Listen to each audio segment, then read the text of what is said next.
May 5th, 1945. 8 o'clock hours. Okinawa, Japan.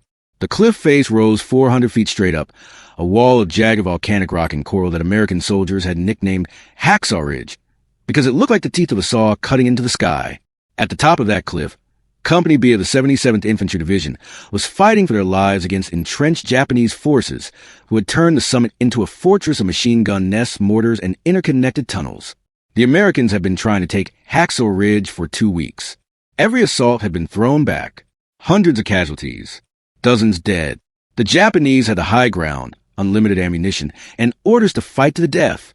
This morning, Company B was making another attempt. Among the soldiers climbing rope cargo nets up the cliff face was Corporal Desmond Doss, 26 years old, from Lynchburg, Virginia. He carried no rifle, no pistol, no grenades, no weapon of any kind. His only equipment was a medical aid bag, a Bible, and a determination that had already gotten him beaten, mocked, court-martialed, and nearly kicked out of the army. Desmond Doss was a conscientious objector, a soldier who refused to carry weapons because of his religious beliefs. His fellow soldiers had called him a coward. They had tried to get him transferred out of the unit. Some had threatened to shoot him themselves once they got into combat. They said a soldier without a weapon was useless, dangerous, a liability who would get them all killed. By the end of this day, Desmond Doss would save 75 of those men. He would spend 12 hours alone on top of Hacksaw Ridge, lowering wounded soldiers down the cliff one by one while Japanese forces tried to kill him. He would be shot by a sniper. He would have his arm shattered by a grenade. He would splint his own shattered arm with a rifle stock, the closest he ever came to holding a weapon.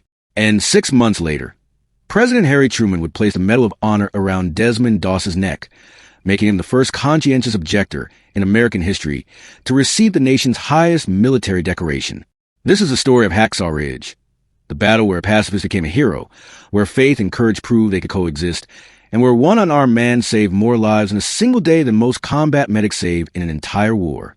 This is the story of Desmond Doss, the soldier who wouldn't kill but wouldn't quit, the man who proved that the greatest courage isn't fighting with a weapon, it's fighting without one.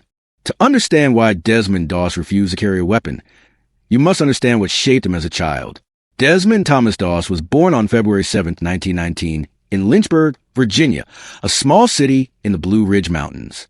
His parents, William Thomas Doss and Bertha Edward Doss, were Seventh-day Adventists, a Protestant Christian denomination with strict beliefs about the Sabbath diet and the sanctity of human life. The family was poor. William worked as a carpenter when he could find work, which during the Great Depression wasn't often. The family lived in a small house with no electricity, no running water, and barely enough food. But poverty wasn't the defining trauma of Desmond's childhood. Violence was. William Doss was a World War I veteran. He had served in the Army, seen combat, and come home with what we would now call PTSD. Though in the 1920s, they just called it shell shock and offered no treatment. William drank heavily. When he drank, he became violent. He beat his wife. He beat his children. The Doss household lived in constant fear of William's rages. One day when Desmond was about 10 years old, he and his older brother Harold were fighting. The kind of rough play that brothers do. But the fight escalated. Desmond picked up a brick and hit Harold in the head. Harold collapsed, blood pouring from his skull. Desmond thought he had killed his brother.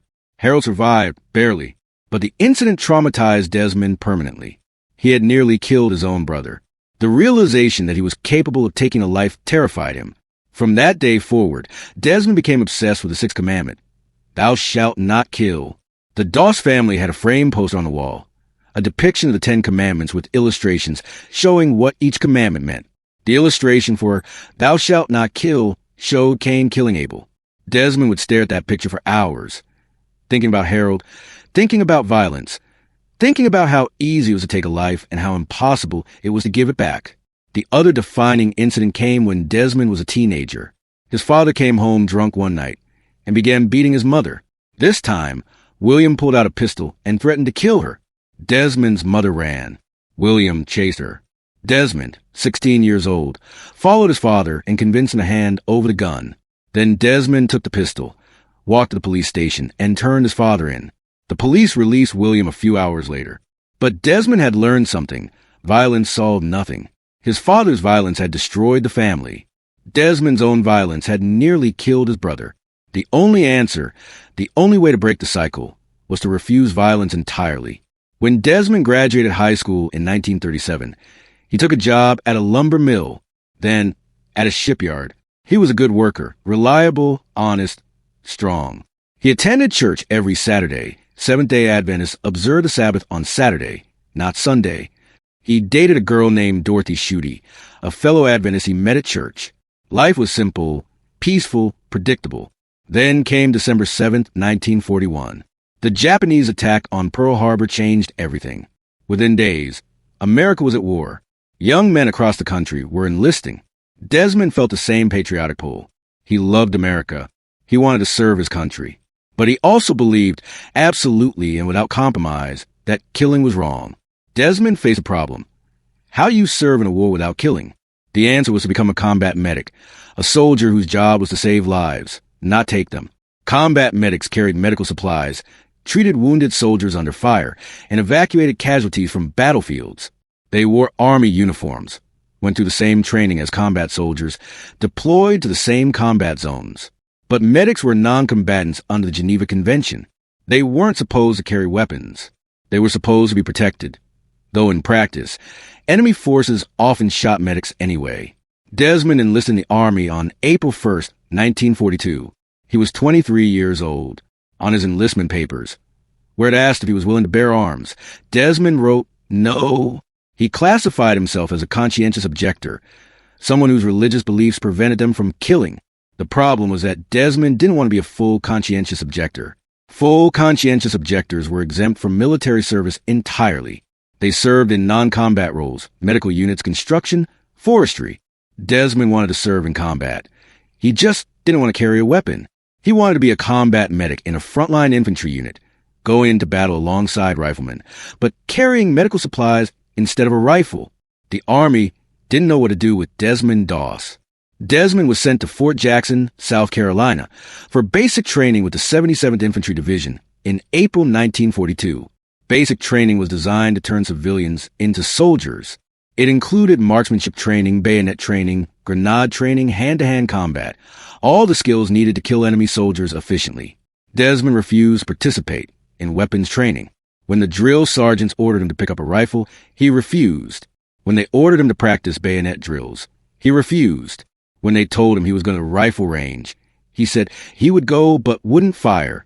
The reaction from his drill sergeants and fellow soldiers was immediate and brutal. Desmond Doss was a coward. The other soldiers in Desmond's unit, farm boys, factory workers, college students who had enlisted to fight, couldn't understand how someone could volunteer for the Army, but refused to carry a weapon. To them, it made no sense. If you weren't willing to fight, why were you here? If you weren't going to kill the enemy, how were you going to help win the war? They called Desmond a coward to his face. They mocked him in the barracks. They excluded him from everything. At night, soldiers would throw boots at Desmond while he prayed by his bunk. They would steal his Bible. They would hide his uniform so he'd be late for formation and get punished. But the worst wasn't the insults. It was the violence. Several soldiers decided to toughen up Desmond or drive him out of the unit. They beat him multiple times. They would wait until lights out, grab Desmond, drag him outside, and beat him until he was bloody and bruised. Then they'd threaten him. Quit the Army, or next time they'd kill him. Desmond never quit. He never fought back. And he never reported the beatings to officers, because he believed that turning in his fellow soldiers would be wrong. The officers tried a different approach. Desmond's commanding officer, Captain Jack Glover, attempted to have Desmond transferred out of the unit. He argued that a soldier who refused to carry a weapon was a danger to the unit. If Desmond wouldn't defend himself, who would defend him? And if other soldiers had to protect Desmond, they'd be distracted from fighting the enemy. Desmond refused to transfer. He said he wanted to serve with a combat unit, and he would serve as a medic. Captain Glover tried to have Desmond court-martialed for refusing to obey orders. The charge was insubordination. Desmond had disobeyed direct orders to carry a weapon during training. If convicted, Desmond would be dishonorably discharged and possibly sent to military prison. The court-martial was scheduled.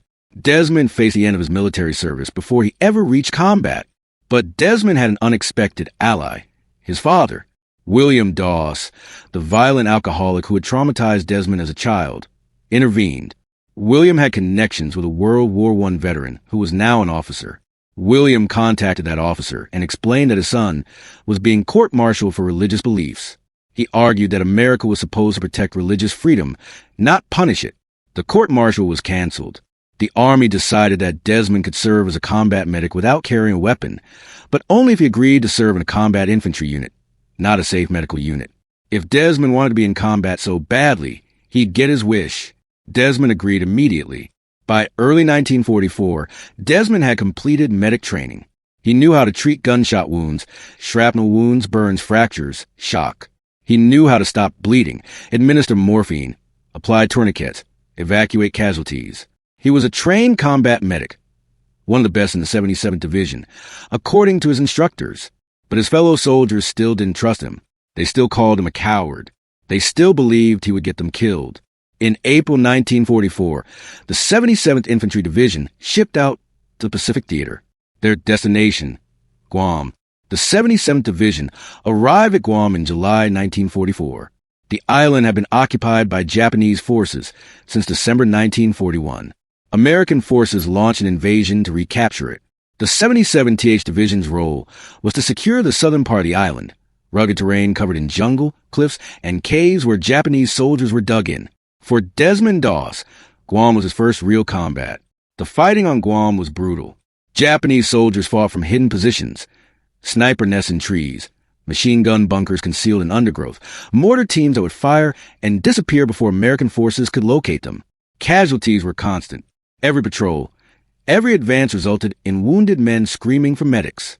Desmond ran toward the screaming. The first time Desmond treated a wounded soldier under fire, his hands were shaking. The soldier had been shot in the chest, a sucking chest wound where air was entering the chest cavity through the bullet hole, collapsing the lung. Desmond had to seal the wound quickly, or the soldier would suffocate. Bullets were hitting the ground around them. A Japanese machine gun was firing from somewhere in the trees. Every instinct told Desmond to take cover.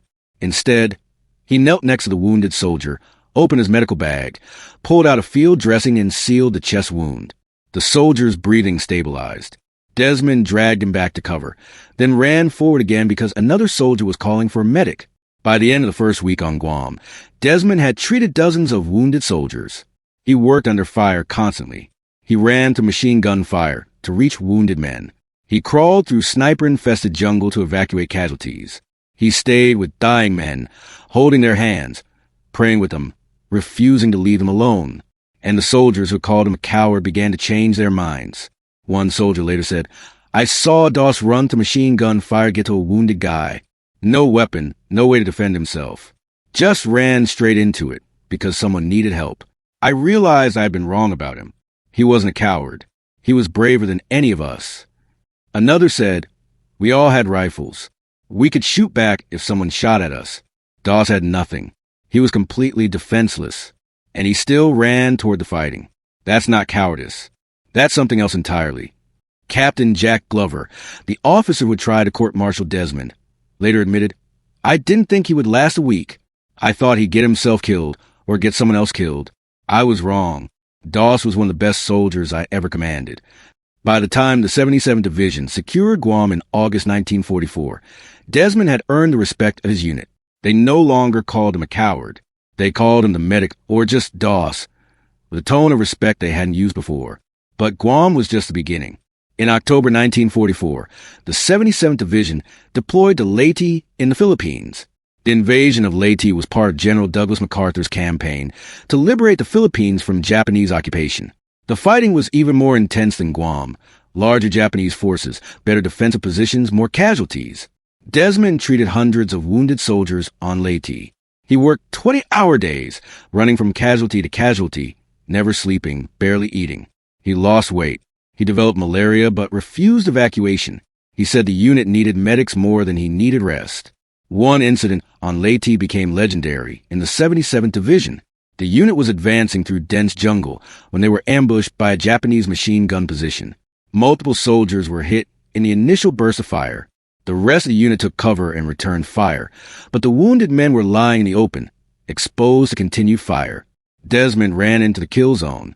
He reached the first wounded soldier, shot in the legs, unable to walk. Desmond dragged him back to cover. Then he ran back for the second wounded man, then the third, then the fourth. Each time, the Japanese machine gun fired at him. Each time, somehow, Desmond wasn't hit. He made 5 trips into the kill zone and brought back 5 wounded men. When a lieutenant asked Desmond how he had avoided being shot, Desmond said, "I prayed, and I kept moving." By the time the Philippines campaign ended in early 1945, Desmond Doss was no longer the unit joke. He was a legend. Soldiers requested to be assigned to units where Doss was the medic. Officers praised him in reports.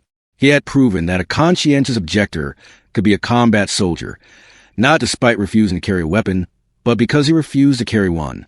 His entire focus was saving lives. He didn't have to think about shooting the enemy. He only had to think about reaching the wounded. In March 1945, the 77th Infantry Division received new orders. Okinawa. Okinawa was going to be the bloodiest battle of the Pacific War. American planners knew it. Japanese commanders knew it. Okinawa was 340 miles from mainland Japan, close enough for American bombers to reach Japanese cities. If America captured Okinawa, Japan would be within striking distance for an invasion. The Japanese weren't going to let Okinawa fall easily. They had 100,000 troops on the island, dug into fortified positions, with orders to fight to the death. The Japanese strategy was to make the Americans pay such a high price for Okinawa that America would negotiate peace rather than invade Japan itself. The American invasion of Okinawa began on April 1st, 1945, Easter Sunday. Over 180,000 American troops landed on the western beaches. Initial resistance was light. The Japanese had pulled back into the interior of the island, into defensive positions in the ridges and hills that ran across southern Okinawa. One of those ridges was the Maeda Escarpment, a 400-foot cliff that American soldiers nicknamed Hacksaw Ridge. Hacksaw Ridge was a natural fortress. The cliff face was almost vertical, impossible to climb except by rope cargo nets. At the top was a plateau approximately 500 yards wide, covered in destroyed vegetation, bomb craters, and the ruins of Okinawan villages. The Japanese had fortified the plateau with interconnected tunnels, machine gun nests, mortar positions, and sniper hides. They had clear fields of fire across the entire top of the ridge. Any American soldier who made it to the top would be immediately exposed to fire from multiple directions. The 77th Division was ordered to take Hacksaw Ridge. The first assault began on April 26, 1945. Company B, Desmond's unit, climbed the cargo nets and reached the top of the ridge. They immediately came under heavy fire. The attack stalled. Casualties were heavy. The company retreated back down the cliff. They tried again on April 27th. Same result, heavy casualties, retreat. April 28th, April 29th, April 30th. Every day, Company B climbed Hacksaw Ridge. Every day, they were thrown back. The casualties mounted. Dozens wounded. Dozens dead. Desmond treated them all, carrying wounded men to the edge of the cliff, lowering them down on rope stretchers, then running back into fire to find more casualties. By May 4th, the men of Company B were exhausted, traumatized, and demoralized. They had been fighting for Hacksaw Ridge for over a week. They had gained nothing. The Japanese seemed impossible to dislodge. On the evening of May 4th, Captain Glover told the company they would make one more assault in morning. If they failed again, another unit would take over. This was Company B's last chance to take Hacksaw Ridge. That night, Desmond Doss prayed longer than usual. He prayed for strength. He prayed for courage. He prayed that he would be able to save lives tomorrow, because he knew absolutely that tomorrow was going to be the worst day of his life. He had no idea how right he was. May 5th, 1945, dawned clear and hot. The sun rose over Okinawa at 5:30 hours. By 7 o'clock hours, Company B was assembled at the base of Hacksaw Ridge, preparing for the assault. Desmond checked his medical supplies: morphine syringes, field dressing, sulfur powder to prevent infection, tourniquets, plasma. He carried no weapon, just his aid bag, his Bible in his pocket, and a determination to save as many men as possible. At 8 o'clock hours, the assault began. Company B climbed the cargo nets, approximately 150 men scaling a 400-foot cliff while carrying weapons, ammunition, and equipment. It took 30 minutes to get everyone to the top.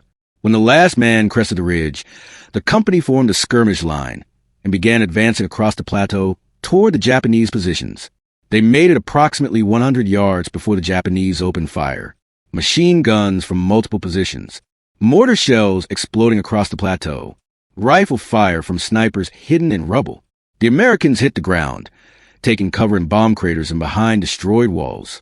They returned fire, but the Japanese were dug in too deep. Every time an American soldier moved, He drew fire. Within 15 minutes, Company B had 20 casualties, dead or wounded. Desmond was already running, moving from casualty to casualty, treating wounds under fire. The company tried to advance. They were pushed back. They tried to flank the Japanese positions. They were cut down. By 10 o'clock hours, Company B had been fighting for 2 hours and had gained zero ground. Casualties were approaching 50. The unit was combat ineffective. Too many wounded, too many dead, too disorganized. Continue. At 10:30 hours, Captain Glover made the decision, retreat. The order was passed down the line. Fall back to the cargo nets. Get down the cliff, regroup at the base. The surviving soldiers of Company B began withdrawing, helping wounded comrades, dragging bodies, moving as quickly as possible while under fire. Desmond was treating a soldier with a shattered leg when he heard the retreat order. He looked around the plateau. There were wounded men everywhere. Men too injured to move on their own. Men crying for medics. Men who would be left behind if someone didn't help them. Desmond made a decision that would define his life. He wasn't leaving. While the rest of Company B retreated down Hacksaw Ridge, Corporal Desmond Doss stayed on top, alone, surrounded by Japanese forces, with no weapon, no support, no way to call for help. The radios had gone down the cliff with the retreating soldiers. For the next 12 hours, Desmond Doss fought a one-man battle to save every wounded American soldier on top of Hacksaw Ridge. The first wounded man Desmond reached was a private shot in both legs, unable to walk. Desmond bandaged the wounds, gave the man morphine, then faced a problem. How to get a 180-pound man down a 400-foot cliff. The cargo nets were rope nets that hung down the cliff face. Wounded men couldn't climb down on their own. They'd fall. Carrying a wounded man down the nets was impossible. Desmond needed another way. He found rope, cargo rope that had been used to haul supplies up the cliff. Desmond tied the rope around the wounded soldier's chest in a makeshift sling. Then he dragged the man to the edge of the cliff, braced himself, and began lowering the soldier down, hand over hand, controlling the descent with the rope wrapped around his body for friction. It took 5 minutes to lower the first man. When the soldier reached the bottom, Desmond pulled the rope back up. Then he went looking for the next wounded man. Over the next 12 hours, Desmond repeated this process 75 times. He would find a wounded soldier, treat the wounds, stop bleeding, stabilize fractures, administer morphine, drag the man to the edge of the cliff. Sometimes 50 yards, sometimes 200 yards, through mud and shell craters, while Japanese soldiers fired at him.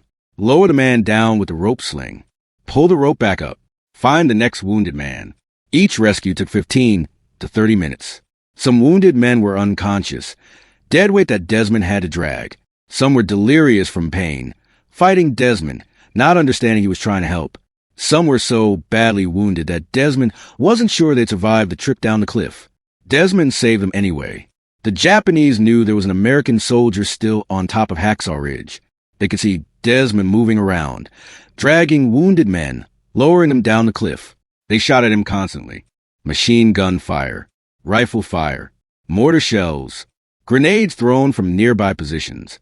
Desmond was hit multiple times by shrapnel, small fragments that tore his uniform, cut his skin, embedded in his arms and legs. He ignored them. He had wounded men to save. Between rescues, while searching for casualties, Desmond prayed. Out loud, he prayed for strength. He prayed for protection. He prayed for one more. Lord, help me get one more. Just one more. Every time he lowered a soldier down and pulled the rope back up, he'd pray again. One more. Help me get one more. 75 times. One more. One more. One more. By mid-afternoon, around 1400 hours, Desmond had been working for over 5 hours. He had saved dozens of men. He was exhausted. His hands were raw and bleeding from the rope friction. His body ached from dragging wounded soldiers. He was dehydrated, having given his water to wounded men. But there were still casualties on top of the ridge. Desmond kept going. At approximately 1600 hours, Desmond was treating a wounded soldier when a Japanese sniper shot him. The bullet hit Desmond in the left leg, through the calf muscle, a through-and-through wound. Desmond fell. The pain was instant and overwhelming. He looked at his leg and saw blood pouring from both sides, entry and exit wound. Desmond pulled out a field dressing and bandaged his own leg. Then he looked at the wounded soldier he had been treating, shot in the chest, barely conscious, The soldier needed to get down the cliff immediately or he'd die. Desmond dragged the soldier to the cliff edge and lowered him down. Then Desmond lay on his back, breathing hard, tried to decide if he could continue with a bullet wound in his leg. He decided he could. There were still wounded men on the ridge. Desmond pushed himself to his feet. His legs screamed in protest. He limped across the plateau, looking for more casualties. He found 3 more wounded soldiers and lowered them down over the next 2 hours. By 1800 hours, Desmond had been on top of Hacksaw Ridge for 10 hours. He had saved over 60 men. He had been shot once, and he was about to be wounded again, much worse. At approximately 1830 hours, a Japanese soldier threw a grenade at Desmond. The grenade landed a few feet away. Desmond saw it, tried to move, but his wounded leg slowed him. The grenade exploded. Shrapnel tore through Desmond's left arm, multiple fragments that shattered the bones in his forearm and hand. His arm went limp, useless. Blood poured from a dozen wounds. Desmond looked at his arm and realized it was destroyed. The bones were broken, the muscles shredded. He might lose the arm entirely if he didn't get medical treatment soon. But there were still wounded men on the ridge. Desmond needed a splint for his shattered arm, something to stabilize the broken bones, so he could keep moving. He looked around and saw a rifle lying on the ground next to a dead American soldier. Desmond picked up the rifle. It was the first time in his entire military service that Desmond Doss had touched a weapon. He pulled the rifle apart, removed the stock from the barrel. He used a wooden rifle stock as a splint, tying it to his shattered arm with strips of cloth from his uniform. Then, with one functional arm and one splinted arm, Desmond continued rescuing wounded men. He found 5 more soldiers over the next hour. Dragging them with one arm was nearly impossible. It took twice as long. The pain from his shattered arm was constant, overwhelming. But Desmond kept moving. By 1930 hours, the sun was setting. Desmond had been on top of Hacksaw Ridge for 11.5 hours. He had saved 75 men. He had been shot in the leg, his arm shattered by a grenade, and he had multiple shrapnel wounds across his body. And he finally collapsed. Desmond crawled to the edge of the cliff and lowered himself down the cargo nets, one-handed, his shattered arm hanging useless, his wounded leg barely supporting his weight. It took 20 minutes. When he reached the bottom, medics were waiting. They carried Desmond to an aid station. A doctor examined his wounds and said, "You need immediate surgery. How the hell are you even alive?" Desmond replied, "I made a promise. I told God I'd get one more, and he helped me keep that promise." The doctor didn't understand what Desmond meant, but the soldiers of Company B did. Word had spread about what Doss had done. Stayed on top of Hacksaw Ridge for 12 hours. Saved 75 men. Refused to leave until every wounded soldier was down. The men who had called Desmond a coward now called him a hero. Desmond Doss was evacuated from Okinawa on May 6, 1945, the day after Hacksaw Ridge. He was placed on a hospital ship bound for Guam, then transferred to a military hospital in the United States. His wounds were severe. Bullet wound in the leg, shattered left arm with 17 pieces of shrapnel embedded in the bones, multiple smaller shrapnel wounds across his body. Doctors operated on Desmond's arm multiple times, trying to save it. They removed shrapnel, set broken bones, repaired torn muscles, but the damage was too extensive. Desmond would never regain full use of his left arm. For the rest of his life, he had limited mobility and chronic pain. While Desmond was recovering in the hospital, the war ended. Japan surrendered on August 15, 1945, 3 months after Hacksaw Ridge. The atomic bombs dropped on Hiroshima and Nagasaki had convinced Japan that further resistance was futile. Desmond heard the news in his hospital bed. The war he refused to fight with weapons, but had fought with courage and compassion, was over. In September 1945, Captain Jack Glover submitted paperwork recommending Corporal Desmond Doss for the Medal of Honor. The recommendation included testimony from dozens of soldiers who had witnessed Doss's actions on Hacksaw Ridge. The testimonies were extraordinary. One soldier wrote, "I was wounded and lying on top of the ridge, certain I was going to die. Then I saw Doss crawling toward me, dragging himself because he'd been shot in the leg. He bandaged my wounds, gave me morphine, and lowered me down the cliff. He saved my life when I had given up hope." Another wrote, "Doss stayed on that ridge for 12 hours. Alone, no weapon, just him and God. He saved 75 of us. Every man in Company B owes his life to Desmond Doss." Captain Glover wrote, Corporal Doss displayed extraordinary heroism and devotion to duty. He repeatedly risked his life to save others, refusing evacuation despite being wounded multiple times. His actions were above and beyond the call of duty. The Medal of Honor recommendation was approved rapidly, unusual for military bureaucracy, but Doss's actions were undeniable. The testimonies were overwhelming. The photographic evidence, pictures of the rope sling system Doss had used, the improvised splint made from a rifle stock, the blood-soaked medical supplies, confirmed every detail. On October 12, 1945, President Harry S. Truman presented the Medal of Honor to Corporal Desmond Doss in a ceremony at the White House. Desmond stood on the White House lawn, his left arm still in a cast, surrounded by military officials, reporters, and the families of other Medal of Honor recipients. President Truman read the citation. Private First Class Desmond T. Doss, United States Army Medical Detachment, 307th Infantry, 77th Infantry Division, for conspicuous gallantry and intrepidity in action above and beyond the call of duty from April 29th through May 21st, 1945, on Okinawa, Ryukyu Islands. The citation detailed Doss's actions on Hacksaw Ridge. He refused to seek cover and remained in the fire-swept area with the many stricken, carrying them one by one to the edge of the escarpment, and there lowering them on a rope sling he had devised with the friendly hands reaching up from the foot of the cliff. On May 5th, he unhesitatingly braved enemy shelling, and small arms fired to assist an artillery officer. He applied bandages, moved his patient to a spot that offered protection from small arms fire, and, while artillery and mortar shells fell close by, painstakingly administered plasma. The citation continued. Later that day, when an American was severely wounded by fire from a cave, Private First Class Doss crawled to him where he had fallen 25 feet from the enemy position, rendered aid, and carried him 100 yards to safety while continually exposed to enemy fire. On May 21st, in a night attack on high ground near Shuri, he remained in exposed territory while the rest of his company took cover, fearlessly risking the chance that he would be mistaken for an infiltrating Japanese soldier and giving aid to the injured until he was himself seriously wounded in the legs by the explosion of a grenade. The citation concluded. Through his outstanding bravery and unflinching determination in the face of desperately dangerous conditions, Private First Class Doss saved the lives of many soldiers. His name became a symbol throughout the 77th Infantry Division for outstanding gallantry far above and beyond the call of duty. When President Truman placed a Medal of Honor around Desmond's neck, he shook Desmond's hand and said, "I'm proud of you. You really deserve this. I consider this a greater honor than being president." Desmond replied quietly, "Thank you, Mr. President, but I was only doing my duty. Any of the other medics would have done the same." That wasn't true, and everyone present knew it.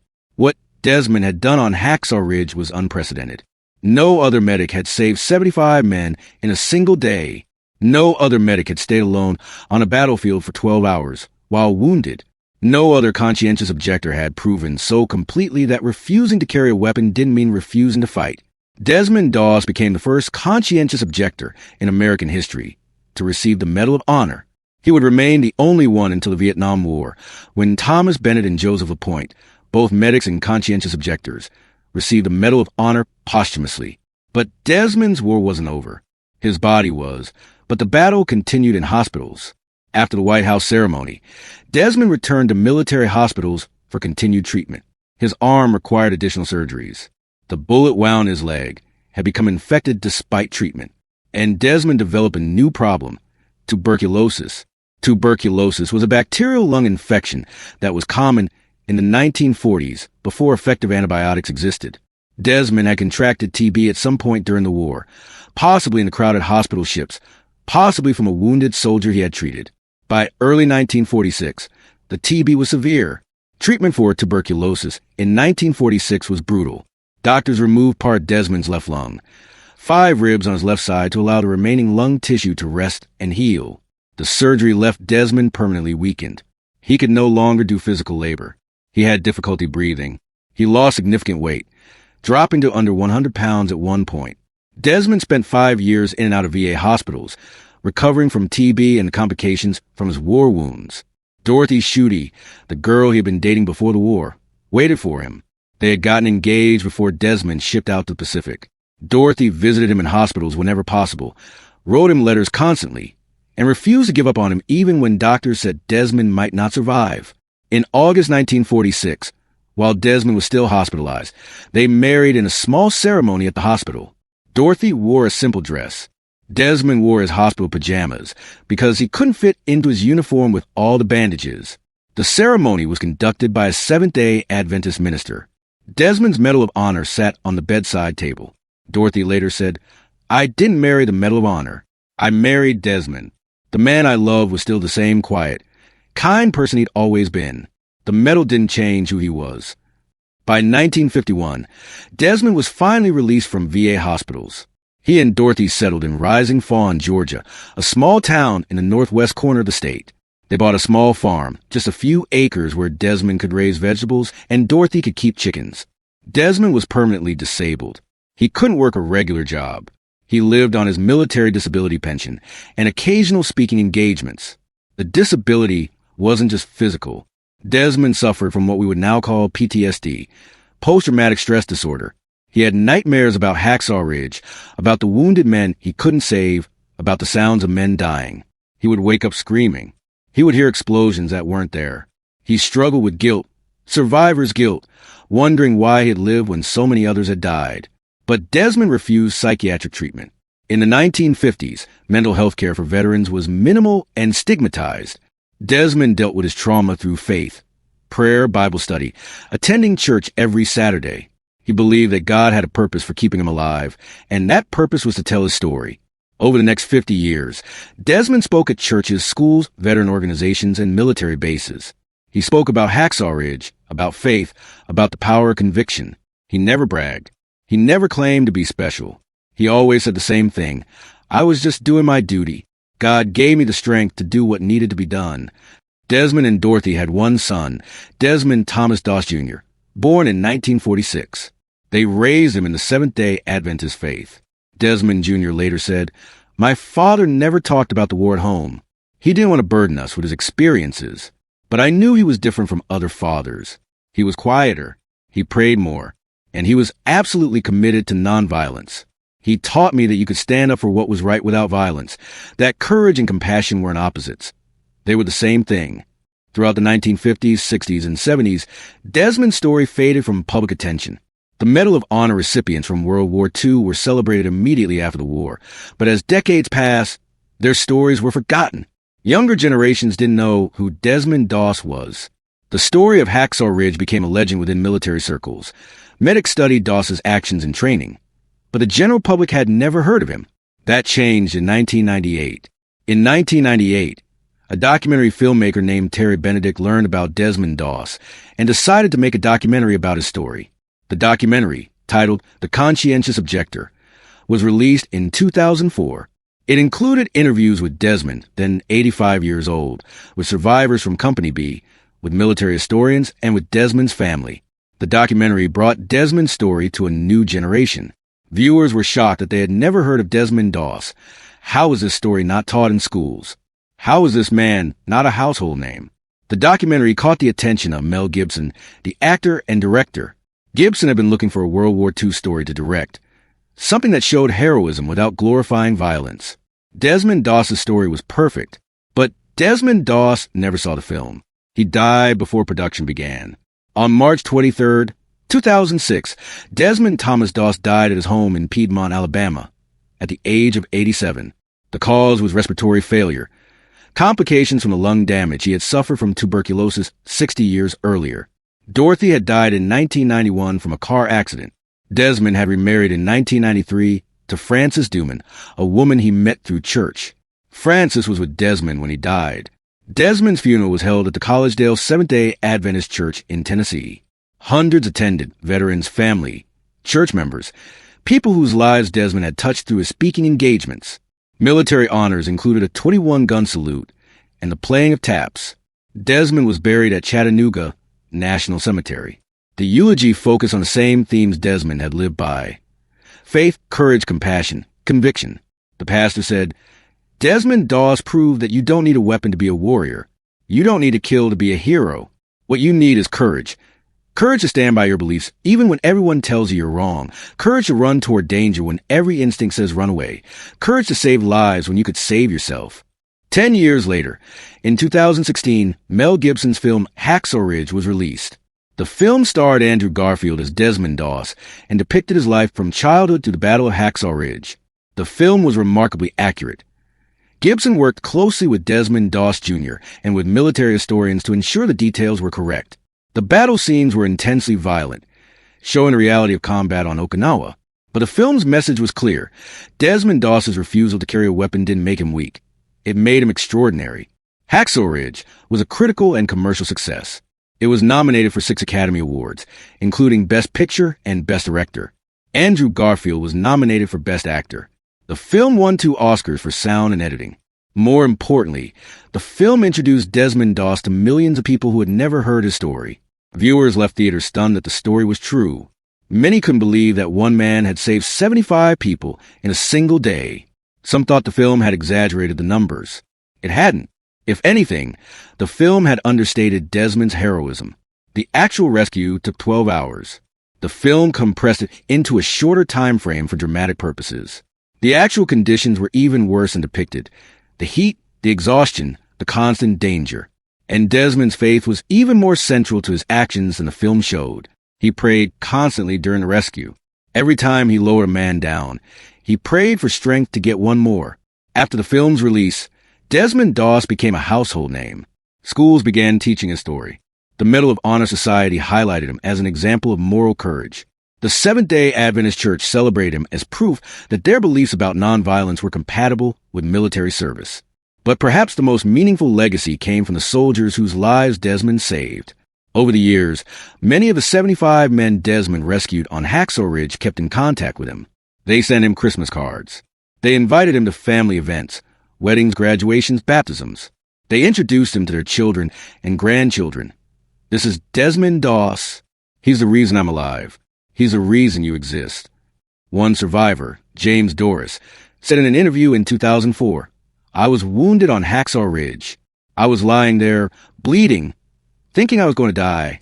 Then I saw Doss. He crawled over to me, bandaged my wounds, and lowered me down that cliff. I've thought about him every day for 59 years. I named my son after him. I tell everyone about what he did. Desmond Doss is the greatest man I ever met." Another survivor, Carl Bentley, said, "Doss saved my life twice. Once on Hacksaw Ridge when he pulled me out of the line of fire and lowered me down. And again years later when I was struggling with depression. I called him and he talked to me for hours. He reminded me that my life had value, that I had survived for a reason. Desmond didn't just save lives on that ridge. He kept saving them for the rest of his life. The mathematics of Desmond's legacy are staggering. He saved 75 men on May 5, 1945. Those 75 men went home, got married, had children. Those children had children. Today, there are an estimated 2,000 plus people alive because Desmond Doss refused to leave Hacksaw Ridge. But the legacy isn't just about numbers. It's about the principle Desmond embodied. Courage doesn't require violence. Heroism doesn't require weapons. Faith doesn't require compromise. Desmond proved that you can stand by your convictions and still serve your country. You can refuse to kill and still save lives. You can be a conscientious objector and still be a warrior, just a different kind of warrior. The military learned from Desmond's example. After World War II, the Army changed its policies regarding conscientious objectors. Soldiers can now serve as medics without being pressured to carry weapons. Combat medics receive better training, better equipment, and better recognition. The role of the medic, once seen as secondary to combat soldiers, was elevated to equal importance. Desmond would have been pleased by those changes, but he never claimed credit for them. He always said he was just doing his job. In 1988, the U.S. Postal Service honored Desmond with a Distinguished Service postage stamp. In 2007, the U.S. Army opened the Desmond Doss Health Clinic at Fort Rucker, Alabama. In 2008, a bronze statue of Desmond was dedicated at the National Museum of Patriotism in Atlanta. But the most fitting memorial to Desmond Doss isn't a statue or a stamp. It's the thousands of combat medics who serve in the U.S. military today, carrying on his legacy of courage and compassion. Every medic who runs toward danger to save a wounded soldier is following Desmond's example. Every medic who puts themselves at risk for others is proving that Desmond was right. You don't need a weapon to be a hero. Desmond's story raises profound questions that remain relevant today. On conviction, Desmond refused to compromise his beliefs even when it would have been easier to give in. He was beaten, mocked, threatened with court-martial, and he never wavered. In a world that increasingly values convenience over conviction, Desmond's example challenges us. What do we believe strongly enough to suffer for? On courage, Desmond redefined what courage means. Society often equates courage with violence. The soldier who charges enemy positions, the warrior who kills enemies. Desmond proved that the greatest courage is nonviolent. Running toward danger without a weapon, saving lives instead of taking them. Choosing compassion when violence would be easier. On faith, Desmond's faith wasn't passive. He didn't just believe in God, he acted on that belief. He prayed constantly, read his Bible daily, and let his faith guide every decision. When soldiers asked how he had survived Hacksaw Ridge, he always gave the same answer. God was with me. That wasn't false modesty. Desmond genuinely believed he couldn't have done it alone. On judgment, the soldiers who called Desmond a coward were wrong. They judged him based on what he wouldn't do. Carry a weapon? They should have judged him on what he would do, run into fire to save them. The lesson is universal. We often judge people on superficial criteria, missing the deeper truth about their character. In Desmond's own words, recorded in a 1995 interview, "I'm no hero. I was just a scared soldier doing his duty. But I knew that God had a purpose for me. I prayed every day that he would give me the strength to do what was right. On Hacksaw Ridge, I prayed for strength to get one more man. Just one more. And God answered that prayer 75 times. The final assessment of Desmond Doss's life must account for the totality of his impact. Combat record, 75 lives saved on Hacksaw Ridge, dozens more saved on Guam and Leyte. Over 100 soldiers alive because of Desmond's actions. Personal cost, bullet wound, shattered arm, lost lung, 5 ribs removed, chronic pain and disability for 60 years. Physical suffering that never ended. Moral victory. Proved that conscientious objection and military service are compatible. Changed Army policy. Inspired generations of medics. Cultural impact. Medal of Honor. Major motion picture. Story taught in schools. Symbol of courage and conviction. But Desmond himself would reject this accounting. He never wanted to be famous. He never sought recognition. He just wanted to do his duty as he understood it. Save lives. Serve God. Stay true to his convictions. The inscription on Desmond's grave at Chattanooga National Cemetery is simple. Desmond T. Doss, Medal of Honor, 1919 to 2006. He saved 75 lives. That's the legacy. Not the awards, not the fame, not the film, just the lives. 75 men who went home to their families because one unarmed soldier refused to leave them behind. On May 5, 1945, Desmond Doss climbed Hacksaw Ridge carrying no weapon. Just a medical bag, a Bible, and an unshakable faith that saving lives was more important than saving himself. For 12 hours, he fought a battle without firing a shot. He faced an enemy without returning fire. He saved 75 men while wounded alone and without any way to defend himself except prayer. The soldiers who called him a coward were wrong. Desmond Doss was one of the bravest men who ever wore an American uniform. He proved that the greatest weapon isn't a rifle, it's courage. The greatest victory isn't killing the enemy. It's saving your brothers. The greatest warrior isn't the one who takes lives. It's the one who gives everything to preserve them. Desmond Doss, Conscientious Objector, Combat Medic, Medal of Honor recipient. The soldier who wouldn't carry a weapon but carried 75 men to safety. The man who proved that faith and courage aren't opposites. They're inseparable. Rest in peace, Corporal Doss. Mission accomplished. All 75 saved.